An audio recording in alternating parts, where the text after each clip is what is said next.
Well, gentlemen, to quote the legend and late country music star Merle Haggard, RIP, I want to ask you, do you ever feel like you're rolling downhill like a snowball headed for hell? I heard that song yesterday and it struck a chord in me based on what we're talking about today. And sometimes the battles we face and the storms we face and the narratives, masculinity, elevation, as we round out Conquer Your Enemy. Our guest today knows a little something about facing storms and about leaning in to that headwind of life. And he's going to unpack some of this for us. And his name's Tim Douglas, man. He's a Christ follower unapologetically, which is why he's on this show.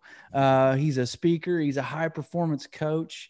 He hosts a podcast called The Inspired Way, where he talks about literally facing the storm. And he might even wear some merchandise saying those exact words. That's right. Yeah, man. So his wife of 28, almost 28 years of marriage, 3 adult children, his passion, and he'll tell you that his passion's to watch others achieve at a high level and to just reach their full performance, their full potential, and live lives, man, that just help practice the faith and walk the faith out and just lean in and really dig into some of the friction and face the storm of life with strength and passion and courage. So, Tim, welcome to the show, man. Thank you, brother. Really appreciate it. It'll be a joy. I know. I'm excited about this. You and I have kind of chatted offline a little bit and really enjoyed connecting. And so I'm honored and thankful to be here this morning. Yes, of course, man. And I always give props to the world of the grapevine and the world of social media and just Yeah, mutual connections that hook us up. And so, absolutely. yeah, man, I'm glad to have you on because we're rounding this out, man. You're going to put a bow on this series, Conquer Your Enemy. And Mm. I know I have total faith that you're going to bring it home and land the plane on this deal. But let's, get into a little bit, just some general perspective on cultural climate right now, and us as men, we're gonna bend this directly in that direction of men and narratives and false things that we get sucked into, buying Mm. into lies that the enemy's going to feed us. So, man, just from a general perspective, what's your take on masculinity and where we stand right now? Whew. That's a deep question, obviously. But man, there's just so much that I think that we as men have an opportunity to take hold of. And it's really about choosing the responsibility of doing it. And where I feel where men fail a little bit is in that is the acceptance of responsibility. And we can dive deeper into that. But I had a mentor of mine who said, maturity does not come from age, does not come from rank, does not come from your position, does not come from, your stature or anything like that. It solely comes from the acceptance of responsibility. Yeah. And so to answer, that question of like where we are today and what men could really do, and it's really just start accepting your Yeah. responsibility. And we could unpack that and go many different We're gonna here in a directions, minute. right? Yeah. Yeah, I mean, there's a lot there, and it could be small, even the smallest things. The Bible talks about the little foxes, or the what spoils the vine, and it's the little things that we don't accept responsibility in that that compound effect that just puts us in a position to not accept responsibility and in bigger areas and bigger situations, which I would call storms. So we avoid these here and we get into these over here and we just don't Absolutely. deal with them. We don't feel Absolutely. confident or comfortable with it. Yeah. Well, and that kind of leads me into maybe just having you expand on just this face the storm concept and because when I started this talk, we're talking about rolling downhill like a snowball headed for hell, and it does when you look around, it does feel like that there is a monstrous battle ahead of us, Christian men, and there's a mantle to sort of take back, if you will, if we take that responsibility like you're talking about. So, man, how Yeah. did you come up with this face the storm concept? Yeah. It's been, gosh, it's been probably like 3 or 4 years ago. I've always, like, even when I was younger, I was into personal and professional development. And then as I got into the workforce, and then it turned into leadership development, learning how do I become a better leader? How do I, it was just one of those things that I felt like people were just kind of drawn towards me. So I just felt the call to, understand leadership and study leadership. And so then I got into positions in my career where I was put into leadership. And so it was even more Confirmation. confirmation and responsibility Yeah. to learn more and to be a better leader. And so my wife, actually, giving credit to her, she's the one who actually heard the story and was like, "Oh, Tim, you'd love this." And she shared it with me. And it was the lessons that leaders can learn by watching a cow and a buffalo and how they face storms. And so I've taken that, and I'll share that in just a moment, but I've taken that and I'm like, that is so true for leaders. But as men, as individuals, as we're leaders, but yet, like, even if you don't, everybody I think is a leader, but not everybody really would resonate with that. Right. So I spin it to, like, it could be anything in our lives of how we face things. And so do you mind if I share that real quick? Yeah, man. Go Yeah. ahead. So basically the story goes, it's the lessons that we can learn by watching a cow and a buffalo and how they face storms. A cow will sense or see that a storm is coming. And the best place to really see this, and this is real life, actual plays out in real life. And the best area is like in Colorado, where buffalo and cow cohabitate in the plains on the east side of the Rockies. So a storm will start to develop over the top of the Rockies. The cow will see the storm coming. They will start to head east, trying to avoid the storm, get away from it as fast as they can. But they're not very fast. Their short little legs don't allow them to run fast, and they're dispersing and they're trying to avoid it. But the storms always catch them, and now they're running with the storm. By doing so, it increases the amount of time that they have to deal with the storm, and increases the amount of stress that they have to deal with the storm, and increases the amount of frustration that they have to deal with the storm. It increases the amount of pain. The buffalo, on the other hand, sees the exact same storm, and they run into the storm. They face the storm and they run into it. And by doing so, the storm passes over the top of them, decreasing the amount of time, decreasing the amount of stress, decreasing the amount of frustration and pain that they have to deal with it. And it's the same is true in our lives. Like, we as men, like, there's things that we just don't want to do. And a lot of times when men don't know what to do, they don't do anything. Yeah. And that's just as bad as that's avoidance. Right. So I say your storm is anything that you were avoiding, whether it's a tough conversation you need to have with your brother, whether it's a tough conversation that you need to have with your spouse, your coworkers, your team, whatever it may be. Maybe it's even like, for instance, it's just like I said earlier, the little foxes. I was walking through the house one day, and we've all done it. So, but we look down and we're like, oh, there's a piece of trash, or there's, a piece of paper or something on the floor, or maybe a sock fell or whatever, from the laundry. And it's like, oh, I'll grab that when I come back by. And instantly I heard the Holy Spirit say, that's your storm. and because it's this perpetual thing of, like, just putting it off, just avoiding it. Well, it reveals, a little thing like that reveals like a behavior that might be ingrained in us, right? Exactly. And so for me, I was like, no, deal with it right now. And so that's been something that I've been really trying to challenge myself, is in the moment. Like, if I hear something, see something, feel something, do it. Don't avoid it. Don't do, because it's that learned behavior, neurons that fire together, wire together. So, not to get too deep into like neuroscience, but that's that we're creating this problem by not doing something, even as simple as picking, a sock up off the floor. Hey, I'm glad you set the table with that story, because I think that lays a framework and a groundwork for our discussion. So let's get into this narrative concept. And so the society's throwing different narratives at us as men specifically. There's tons of other ones out there, but for men, I think we're hearing a lot of things out there that are obviously emasculating this role we have. It's rebranding it, right? Reshaping it. So the world's twisting masculinity into this toxic beast right, of darkness that everybody wants to run away from. But really, biblical masculinity isn't that. We know this. We know that Mm, Jesus was masculine and wasn't toxic. So, yeah.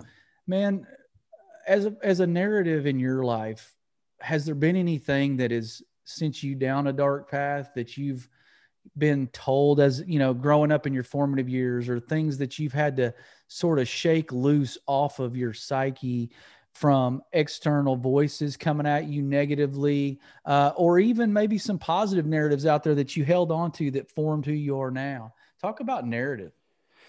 Wow, that's powerful, man, because I'm actually part of what, you know, I feel as a coach, what I try to do, and I think this is very powerful in the church world. We don't hear enough about this in the church world, and that is the renewing of the mind and taking Mm-hmm. every thought captive. Mm-hmm. Because, we have a thought and then it leads to emotion, Mm-hmm. or we'll have an experience which has an emotion tied to it, and then we have a thought. And those thoughts always go back to something that was in our past.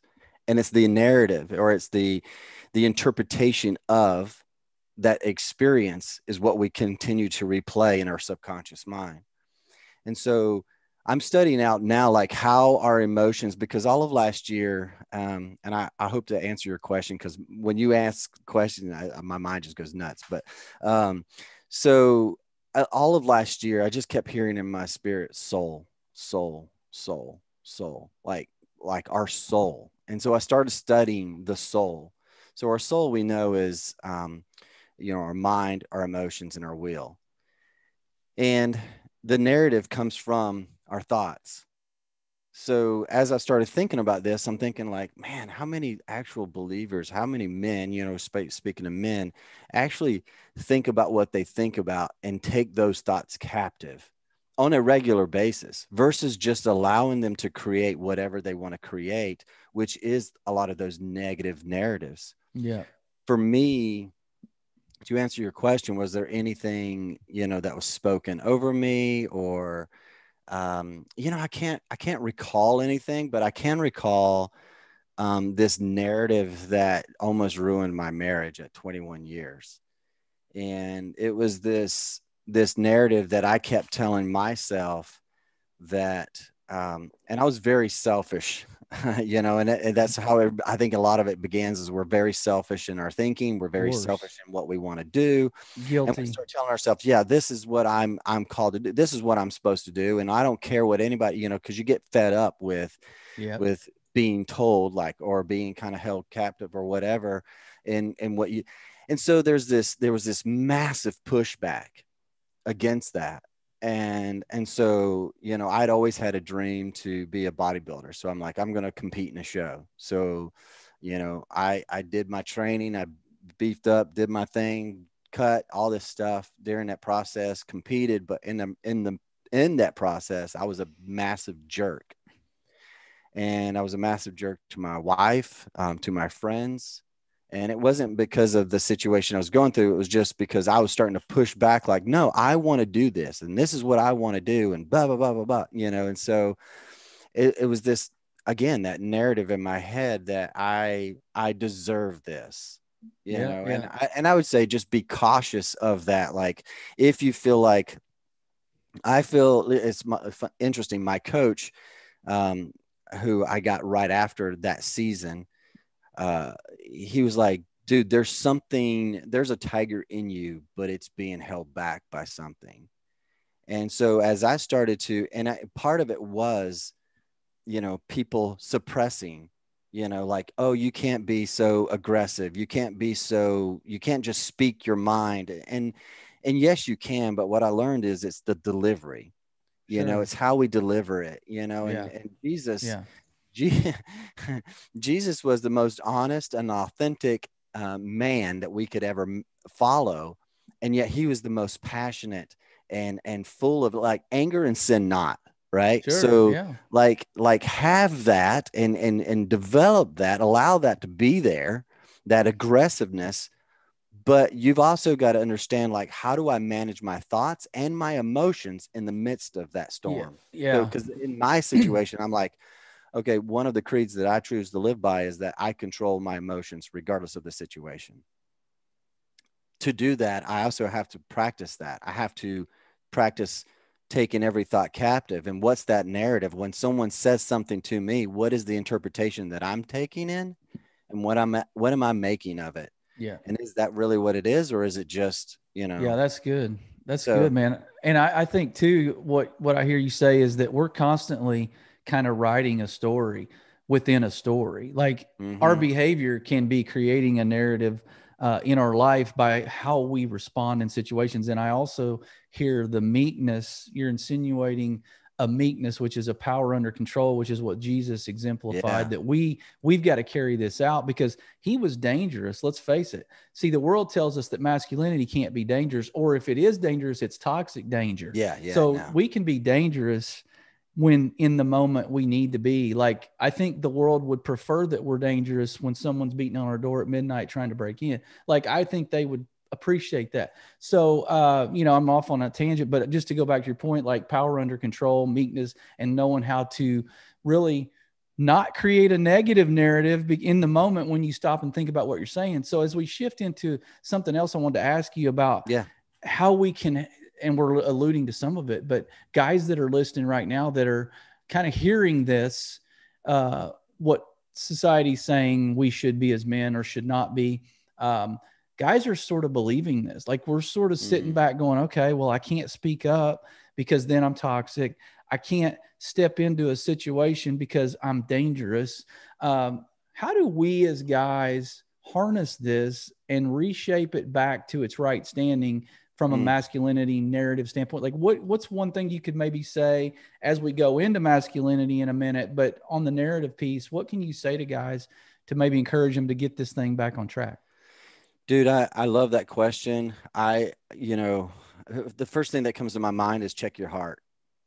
Like, what is your motive behind lashing back out? Is it ego driven, or something along those lines? So I always, like to try to check that, like Mm-hmm. check my ego, check my emotions, and, because they're going to come and go. But at the end of the day, do I still want this relationship, or am I just want to just be, Yeah. aggressive and throw, kind of like a gorilla, Yeah. and just, go nuts, and not really. Here's the thing. I just watched this. Sorry. You're talking about harnessing power. And this is odd. I just watched, my son was in town, and he's into gorillas right now, I guess. So we were watching some gorilla videos, and this gentleman, I don't even know what you would call him, like a zookeeper. I don't think he was a real zookeeper. He kind of helped these gorillas in captivity kind of get healthy, whatever, and then release them into the wild. Right. And years later, 5, 6 years later, he'd gone back to see them in their environment. And surprisingly enough, these gorillas recognized him. And he was very nervous when they pulled up. They were very nervous about, like, are they going to just attack? What's going to go? Mm-hmm. They were gentle. They were loving. Because Mm-hmm. you could feel their power. You could feel their power around them. And even when you wrestle with, when he played with them and all this stuff, he goes, but they were so gentle. They knew how to harness their power. They could, in a snap, kill him Sure. in a snap. And I think that's the thing about us as men. When we want to fire back out, we could, life and death are in the power of the Yeah, tongue. for sure. So how do we want to, when we speak those words out, are we very intentional about the purpose of those words? And Yeah. so Yeah. That's good. toxic comes from speaking death, I believe. It Life does. comes from speaking. Yeah. It does. It does. And the traps that I've fallen into, kind of revolve around me feeling like I got to fix everybody's problems. Yeah. And sometimes we don't always have to step into a situation. I think we can, ask for discernment, ask for Mm, wisdom. And I mm, think we can be led, if yeah. you're in touch with the spirit, your spirit, man, I think you can follow that and be Yes. obedient. But I also, so I guess we're saying two different things, but I know that not everything requires us to step in and lash out, but when in those moments where we need to maybe protect or Yeah. defend or do something. Like, I think there's a way to do it, like you're saying, and we can harness, we can control, we can sort of, ration our power, I guess. And we don't need to just go and just destroy everything in the situation. So go ahead. Yeah, yeah, no, just as you started this whole thing about culture, and not to get, I don't want to go off that rail of going maybe where we are currently as a country, but culturally things are shifting, things are Yeah. changing, Yeah. and I believe it's our right, it's our duty, not necessarily right, let's throw that away, it's our duty to stand up as a man, as a It's believer, as good. a Christian man, to say, you know what, no, I don't believe in these things. That's right. Here this last month, June, I guess yeah, that was 2 months ago. We're in Yeah. August. Wow. You're right. But that was the whole Pride Month, and I didn't hear a whole lot of pushback on that, and pride is the root of all evil and all sin, the Bible talks about. And here now this culture is celebrating this sin, right? Which then leads into other sin. And how are we as men pushing back against that and saying, no, this isn't right, Yeah. because if we don't say anything, we're a part of the problem. We're contributing to the Yeah. situation by not saying anything. How are Yeah. we contributing to it? People in our world, people in our circles and in our world, because I say, change your world. You can't change the entire world, but change the Right. world around you. So people around you listen to you. And if you're influencers, people who influence teach people how to think, and they role model the way. Yeah. So Yeah. as men, we want to talk about being masculinity and being masculine in our roles and, our duty in our society today and in culture, even within the church, Of even within the course. four walls of the church. Don't allow. And that I got Yes. sucked into that. I got, started pulling back because the church starts pushing down. And it's like, well, wait a minute here. Now we're just becoming part of the problem out here. And so I say that respectfully, but I mean, You're we had the right. perfect example of Jesus who did Yeah. that in the synagogues and says, Mm-hmm. no, we're not going to put up with this stuff. I don't hear a lot of churches that are pushing back against that stuff. Right. And that's meant, and that reason why is, this is a whole, I don't want to go down this sidetrack, but I'll Uh, just, this is, churches are very feminine.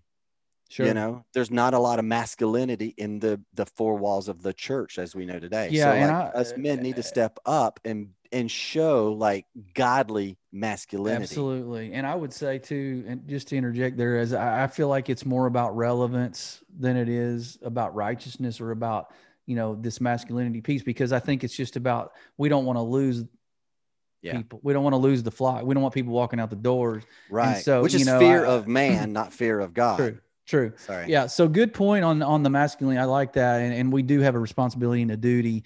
So for guys that are listening out there that maybe been biting their tongue for a long time, man, it's time to say some things. It's time to, Yeah. obviously season that with grace, season that, in a way Love. that is contained and love, but it is truth in love. So, man, masculinity, your platform, the Inspired Way podcast. I'm assuming you have some folks on and you have some perspective on this topic. Talk about, guys, as we talk about facing the storm, right? How can men kind of start in their sphere of influence? What are some tactical, practical things that we can do aside from just like speaking into a situation that we see is wrong? Sure. How can we lead by example, and what do we need to do? Just a couple things that you think can make a bigger splash in our sphere. Whew. Yeah, I think first and foremost, man, you got to face the storms within, you know, uh, whether that's insecurity, deal with it, face it. The negative thoughts we talked about, narrative, deal with it. You've got to deal with it. And this is what I'll say, do not do it alone. You never see a buffalo going into the Good. storm by himself. You see the entire herd going together. So the strength of the buffalo comes from the strength of his herd. So who's your herd? Who do you have around you? Surround yourself with other strong men that are like, hey, if we were talking wolves, we'd say the alphas, and the Yeah. right. But the buffalo, it's like they're all seem to be strong, which is awesome. And so it's like they're innately all going into the storm together. So if you have something that you're going, and I say do the inner work, because that's your mind and your emotions, that's your soul. You could gain Mhm. the whole world and lose your soul, as Jesus said. Right. So I would start there, start with the inner work, like insecurity, pride, judgment, all these things that we kind of stir around and we kind of keep in those dark places because we don't want anybody else to see. Pull that crap out, right? Because shine the light on those things, and Mhm. allow God to grow you. And here's the thing: that's acceptance of responsibility. That Of is course. maturity. That's you now Absolutely. stepping up and maturing as a man and saying, no, I choose to accept the responsibility of me putting in the deep work to better myself so that I can authentically and not feel fraudulent about saying certain things to my community or those around me. Because man, that's the thing, is we judge others because we judge ourselves. Right. We feel fraudulent and we don't want to do certain things. We pull back because we haven't done the things inside of us, and we feel like a fraud by saying something out here. So I would say do that stuff inside and find others to say, like, hey John, I'm getting ready to face some things. I'm tired of this porn in my life and I'm ready to face it. I'm tired of this insecurity in my life and I'm ready to face it. I'm tired of this judgment. I'm tired of the way I view my wife negatively and I'm about to face it. Help me. I need some help. I need some, another buffalo to go into this storm with Right. me. Right. So, And that's awesome. And you hit the nail on the head too about that inner storm. And I would say too, that leads to a lot of things like that. mm, That leads to disqualifying ourselves. And it yeah, also ultimately will lead to this apathy disease that I'm seeing, and 100%. guys are just better off on the couch, in their minds because, if we talk about imposter syndrome, I have no right to go out and try to make a difference because I'm a wreck, Yeah. and so I'm a grease Who fire am I? inside. Yeah. And so I'm sitting on the couch and it's just better to sit this one out. Well, you sit enough of those games out, man. And all of a sudden you've spent the whole season on the couch and the world's passing you by and there's Complacency. a world Yeah. destroy, just disintegrating from a masculinity standpoint. So every guy has to have a voice. Every guy has a Mm, part to play. Like God created us uniquely. He knew about yeah. us before we were ever conceived. So, man, I love that, deal with the inner storm. And I always go back to that flight analogy of the airplane, put your air mask on before you can help Yeah. somebody else. So fix you. And I know that could go 100 different directions because it's like, oh, well, I haven't fixed me yet, so I can't really go out and do this. There's a fine line there. So address those things, get a herd Yeah. around you. And what do you have to add to that? Yeah, I would say this: do hard freaking things, man. Like get out and do something that's hard. And if you're struggling with that, find somebody that's doing hard things and put yourself around them. And I think as I started thinking through this and kind of studying this, I think majority of people don't do or don't face situations even as small as just having a tough conversation with somebody. Like, dude, that when you said that made me feel this way. Is that how you really meant that? We don't even do that. That is so basic. Well, you know And why? You know why? Because you just said the F word. The yeah, F word deters any conversation like that. The feel. How do you feel? yeah, So yeah. tell a guy a cool way to say that, maybe right here. Okay. A cool way, a cool way to say that would be, dude, when you said that, I wanted to punch you right in the this is what face. this is what I heard. This is what I heard. Is that Yeah. is that true? There you Is go. that true? Yeah. Now, guys, you have Because no excuse. You can have that again, conversation. back to that narrative, back to that interpretation of when we hear something, we interpret it, we put meaning behind it, Yeah. question it, Go. Right. question it. So Good. anyway, do some hard stuff so that when other hard stuff, like as simple as what seems hard is having a conversation with your wife or with your friend or whatever, that's easy, right? Yep. So That's anyway, awesome. Yeah. No, I think, and every time I hear that, dude, I shout out 3 of 7 project. Cause yeah, I mean, yeah. if you ever listen to Chad Wright and his guys on their podcast, dude, all they talk about is doing hard stuff. It is what And it's if about. Yeah. you think you've got it hard, man, listen to some of that stuff. So yeah, no, you got to lean in, man. That's what the face in the storm is. I love the buffalo Yes, sir. analogy too, man. And I think that's so spot on. And I'm going to do a little more research on that too. I encourage the audience, but Yeah. yeah, man. So as we're kind of digging in and getting through here, solving all the world's problems, right? So Yeah. conquering our enemy, the narrative, the masculinity elevation. I want to maybe go into this elevation component because it's a head scratcher. So when you look at this outline kind of on the surface, you're like, I don't know where elevation fits into all this. But I mean, I want to say that you talked about pride a minute ago, Mm. the root of all evil and one of the seven deadlies, right? And so we're talking Mm-hmm. about toxic masculinity. Two questions for you. Do you feel like pride when guys walk out into the world and they're at their work, they're at church, they're at home, and they've got this ugly pride component, does that skew others' perception of what true masculinity is? And has it led to some of this? How has it led to some of this misconception of masculinity, in your opinion? I believe so, obviously, because I mean, if we're using, and we should be, using Jesus as our sole example of it, he didn't act that way, right? Yeah. He didn't, and so I obviously it does give. And back to influence, we have to role model a better way. There's Right. others role modeling a way. And I'm not just Mm-hmm. saying just because they're role modeling a certain way that that's the right way. We Yeah. have to role model a better way. And that is,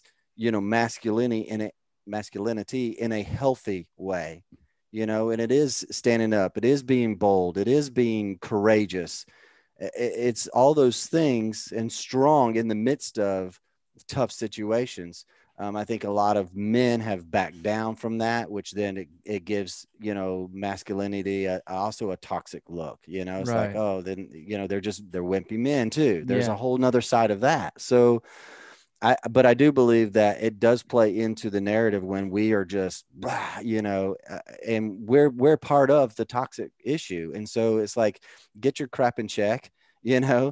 and control, like we talked about it earlier. It's Yeah. just being able to manage those things in a healthy way. Yeah. And Yeah. I think it can help rewrite some of that. And there, And that's probably been the there's a problem. healthy there's a healthy pride too. Like there's nothing Yeah. wrong No. with being an accomplished human being, with winning. There's nothing wrong with being first at your job to, top salesman. Like I think these are good things because then it creates a stage, not that we're on that stage for us to wave the trophy, but it creates a stage and a platform for us to lead by example, show Christian men A can win, A know how to handle it, Yeah. B want to empower others.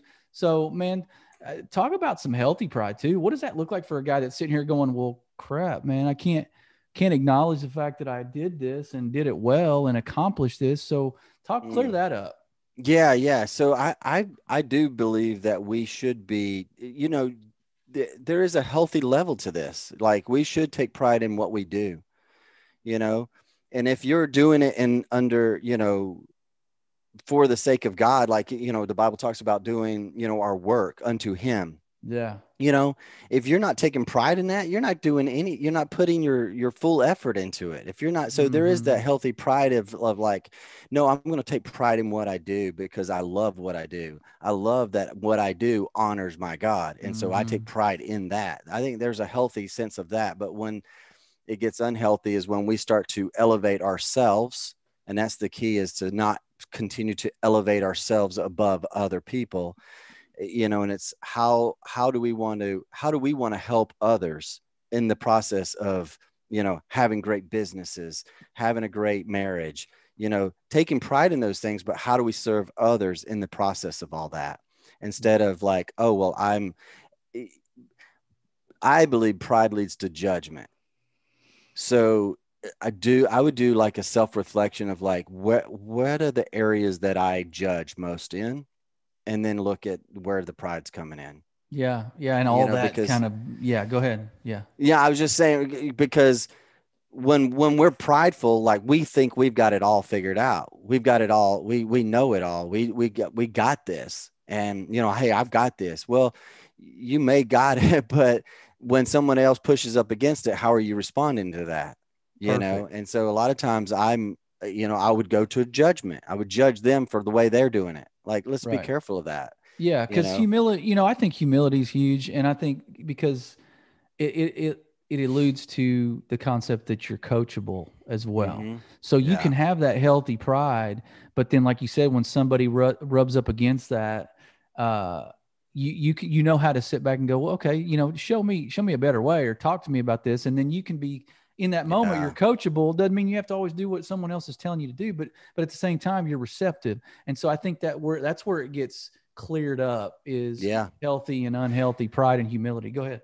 And I didn't do it that way for a long, long time, man. I was just bam, bam, bam. I would just hammer the situation. I would fire back. I would argue. I'm a Mm-hmm. challenger. Like, on the Enneagram, I think it's an 80. I'm like, it's challenger. And I love to challenge people on things. But now I challenge, but yet I hear them out. And if I disagree, it's like, hey, I respectfully disagree. Or, what, hey, I'll have to study that out more. Yeah. I don't understand it quite right now, the way you say Yeah. it, but I'll study that out and understand it a little bit better, versus like, no, I'm right. I'm the one. And that is toxic. That's toxic Sure. Of masculinity, course. where we're always just, and again, it's a lot of that pride and judgment coming out.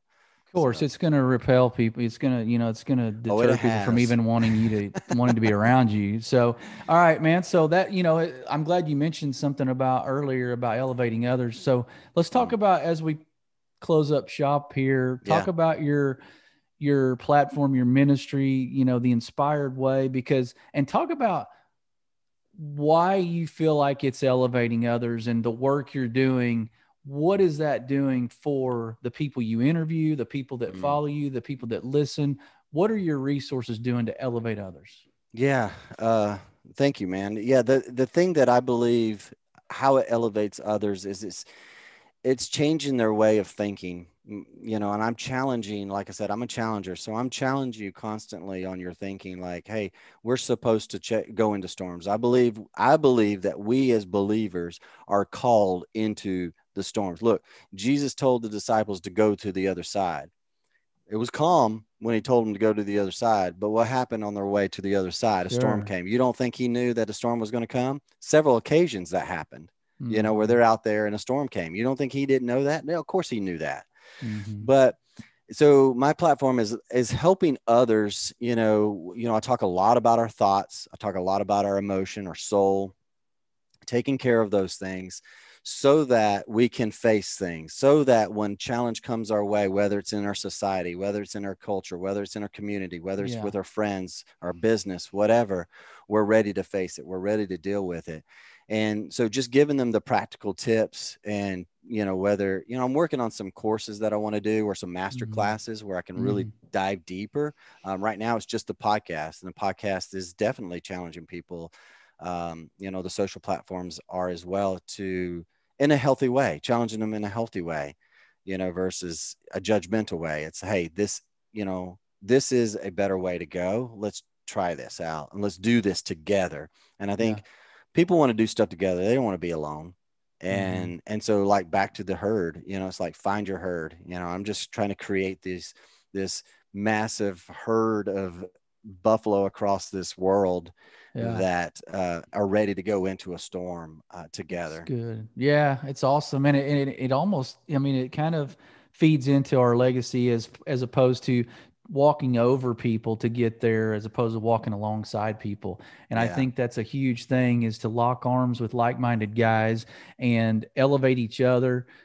We will still get our carrot at the end. Like, guys will still you'll be able to accomplish things. Cause I think we think, man, if I'm going to be over here walking alongside this guy, I can't pass him, Yeah. or if I'm helping him, then I'm not leading the pack, or I'm not winning, and I think we're missing something here. And I think, Jesus could have gone out and done the entire ministry by himself, Yeah. right? But he got the 12 guys and was like, Yeah. look, let's you're going to learn from me, but let's walk this out together. and do life. So you have anything to add just to finalize and close out, put a bow on this? Yeah, I mean, he empowered people, and that's what I want to do. I don't want to just inspire people. My platform is to inspire and to empower, right? And so I want to empower people to do that, and that's what Jesus was. He was an empowerer. He Yeah. empowered them to go do.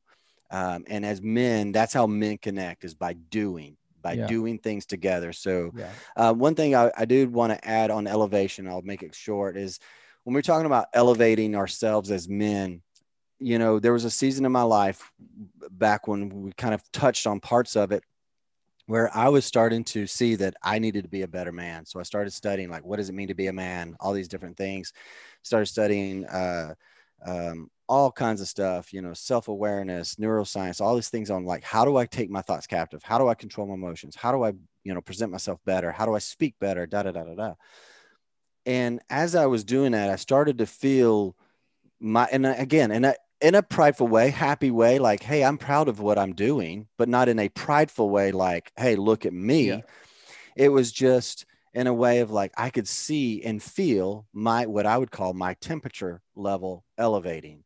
So where everybody else, I feel, is happy just going through life, sitting on the couch, eating bonbons, watching, you know, their favorite Yeah. shows, uh, you know, at 30 to 50 degrees at best, probably more closer to 30 degrees. Here, I was elevating myself, doing the work, not just reading, not just listening to podcasts, actually putting in the work, Mm-hmm. and started to see these things changing in my life. My thought process is changing, my actions changing, all these different things.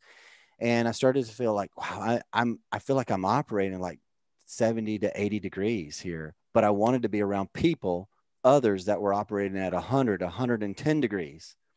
And why? It's to elevate where I was, not to stay where I used to be. And I'll challenge you with that. When you do that, there will be people who push you away. There will be people around you who don't get it, who don't understand. Why?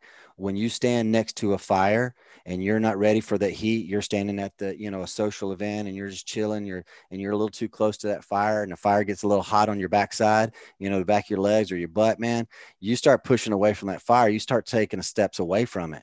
And that's what people do when they're not ready to go where you're going, like close friends or even family. They'll start pushing away.